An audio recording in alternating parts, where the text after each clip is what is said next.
मैं ज्योतिषी राम गोपाल भारद्वाज भारद्वाज ज्योतिष केंद्र में आपका स्वागत करता हूँ। ज्ञान की गंगा की चर्चा को आगे बढ़ाते हुए आज हम फिर से बात कर रहे हैं मार्केश के बारे में। जैसे कि मैं इस पे कंप्लीट आपको नॉलेज दे रहा हूँ, कैसे मार्केश क्या क्या करता है, मार्केश का क्या रोल होता है, पॉजिटिव ग्रह कैसे हैं, कई बार नेगेटिव ग्रह जो है वो अच्छा फल भी दे देते हैं, विपरीत योग भी बना देते हैं।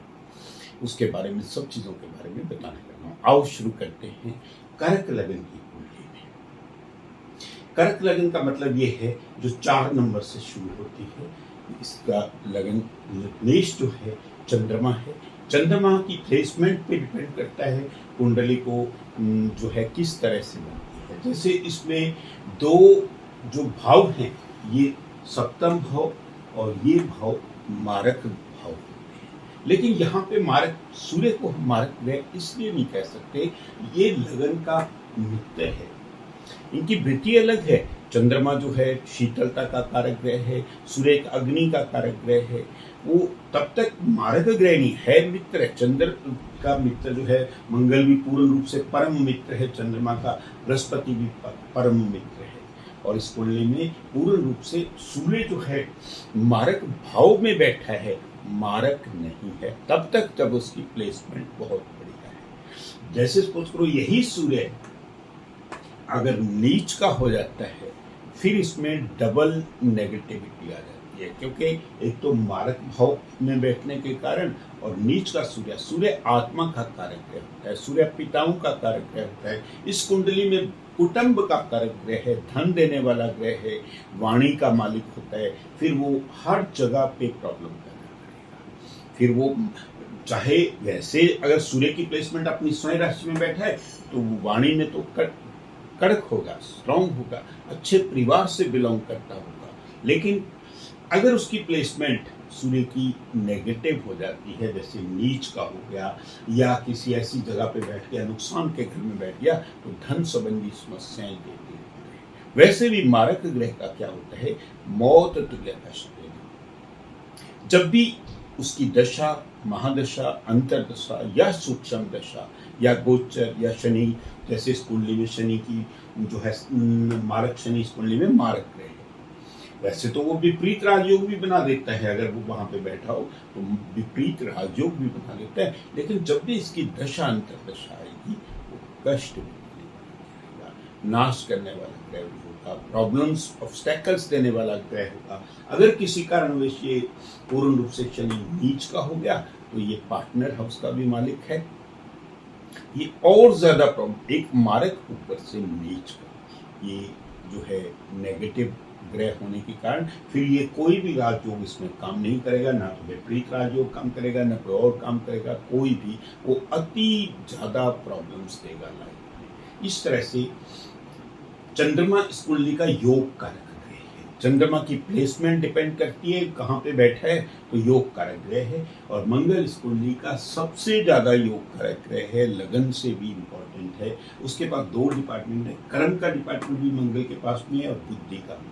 बुद्धि से बढ़िया बहुत कुछ होता है हमारे जीवन में, सब धन कमाया जा सकता है, कमाया जा सकता है। बृहस्पति इस कुंडली में जैसे 2 डिपार्टमेंट का मालिक तो है, वो छठे घर का भी मालिक है। कई बार बृहस्पति जो है भाग्य का मालिक 6, 8, 12 में भी बैठ जाए, मान लो छठे घर में, 8वें घर में या 12वें घर में बैठ जाए, तो वो विपरीत राजयोग बना देता है। किसी का थोड़े पिता के जीवन में तो भागदौड़ रहेगी, धन संबंध भाग्य में थोड़ी सी भागदौड़ तो रहेगी, लेकिन क्योंकि ये छठे घर का भी मालिक है, जब भी राजयोग, हाँ लग्नेश बढ़िया होना चाहिए। इस कंडीशन पे विपरीत राजयोग की कंडीशन होती है कि उसमें लगन की स्थिति बहुत बढ़िया हो। अगर लगन ही नीच का हो गया, चंद्रमा ही नीच का हो गया, तो विपरीत राजयोग फलित नहीं होता। ये चीजों का नोट करना है आपने। जैसे शनि इस कुंडली में मारक है, तो सूर्य मारक भाव में बैठा है। वो तब तक मारक नहीं है अगर उसकी प्लेसमेंट बहुत बढ़िया है, अच्छी है, केंद्र में विराजमान है, बुद्धि पे विराजमान है, भाग्य स्थान पे बैठा है, और धन स्थान पे का मालिक जो है लगन में भी बैठ गया तो भी बहुत बढ़िया है, बहुत ही अच्छा है किसी भी तरह से। लेकिन अगर वो नीच का हो गया या सूर्य छठे घर में, 8वें घर में या 12वें घर में बैठ गया, तो नेगेटिव असर देगा। परिवार संबंधी, कुटुंब संबंधी, धन संबंधी, वाणी संबंधी, तो वो मारक भाव में बैठने के कारण मारक हो गया, क्योंकि वो मित्र अच्छा ग्रह होकर भी अच्छा फल नहीं देगा। शनि जहां पे भी कुंडली में बैठेगा वो तो अपना अपना फल देगा, विपरीत राजयोग भी बना सकता है, पर नीच का होकर किसी कारणवश बहुत ज्यादा प्रॉब्लम्स देगा, बहुत ज्यादा।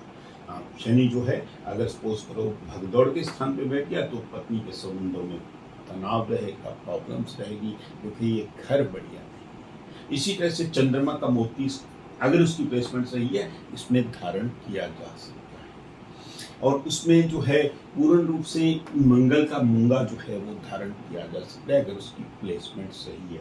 अगर यही मंगल नीच का होकर लगन के स्थान पे बैठ गया है तो इसका मूंगा पहनना नहीं चाहिए, क्योंकि वो नीचता को बढ़ावा देगा। चंद्रमा अगर नीच का हो गया उसका भी मोती नहीं पहनना चाहिए। अगर 6, 8, 12 में बैठ गया तब भी उसको मोती नहीं पहनना चाहिए। बृहस्पति इस कुंडली का योग कारक ग्रह है, विपरीत राजयोग भी बना रहा है। बृहस्पति का जो है वो राज पहन सकते हैं सब्जेक्ट कंडीशन, अगर वो नीच का ना हो। अगर किसी भी तरह से नीच का हो गया, अगर बृहस्पति जो है पूर्ण रूप से यहाँ पे बैठ गया मकर राशि में, वो नीच का हो जाता है, भाग्य को नुकसान पहुंचाने का कारक रहता है।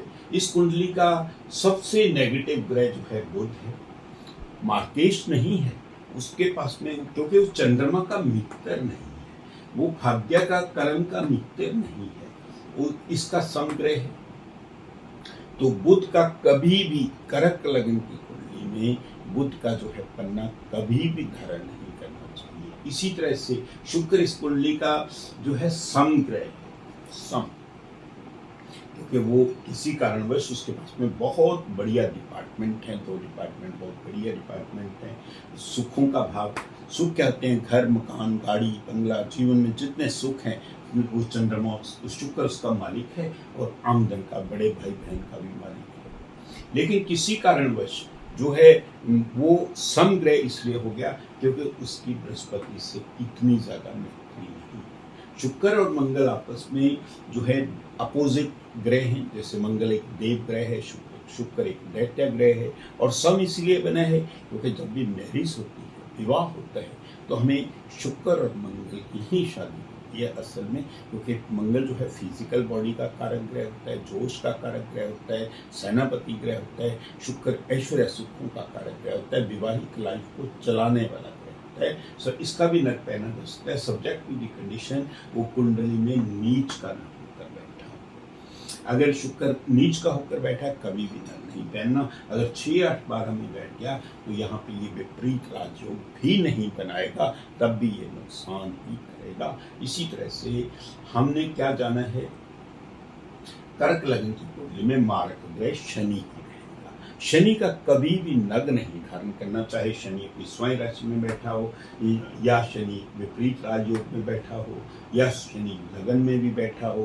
तो इसका कभी भी, क्योंकि इसको हमने बढ़ावा नहीं दे सकते। इसको मार्केश तो मार्केश ही होगा, लेकिन ये नहीं है कि फल दे, अच्छे फल नहीं देगा। अगर शनि अच्छे स्वयं अपनी राशि में बैठा तो बहुत बढ़िया फल देने वाला है, विवाहित लाइफ को चलाने के लिए बहुत बढ़िया रहेगा। लेकिन इसका नग इसलिए बढ़ावा नहीं दे सकते क्योंकि आप लोगों को पता नहीं चलेगा इसकी अंतर्दशा कब आ रही है, फिर अंतर्दशा, महादशा, सूक्ष्म दशा कब आ रही है कुंडली में, तब वो नुकसान भी दे सकता है। तो इसलिए इन चीज़ों का ध्यान रखिए। आने वाली मेरी वीडियोस इसी तरह से मार्केश के बारे में मेष लगन से लेकर मीन लगन तक बनाने वाली हैं। जिन लोगों ने अभी तक मेरा चैनल सब्सक्राइब नहीं किया, they are requested to subscribe my channels, क्योंकि मैं आने वाले टाइम में बहुत शॉर्टली ये ख़त्म करने के बाद में मारक ग्रह, तो हम जो है पूर्ण रूप से आपको इसके बारे में, काल सर्प दोष के बारे में बताएंगे। काल सर्प दोष वैसे तो 12 तरह के होते हैं, लेकिन उसको मल्टीप्लाई किया है 12 लग्नों कुंडलियों में, अलग अलग फल देने वाले होंगे 144 तरह के। मेरी कोशिश होगी उसको शॉर्ट में आपको बताएं। काल पिता योग भी होता है, काल सर्प दोष भी होता है, उसमें अंतर क्या होता है, वो क्या फायदा दे सकता है, क्या नुकसान दे सकता है। God bless you all, thanks a lot for watching my कुंडली। प्लीज शेयर माय कुंडली if you really like it. God bless you, thanks a lot.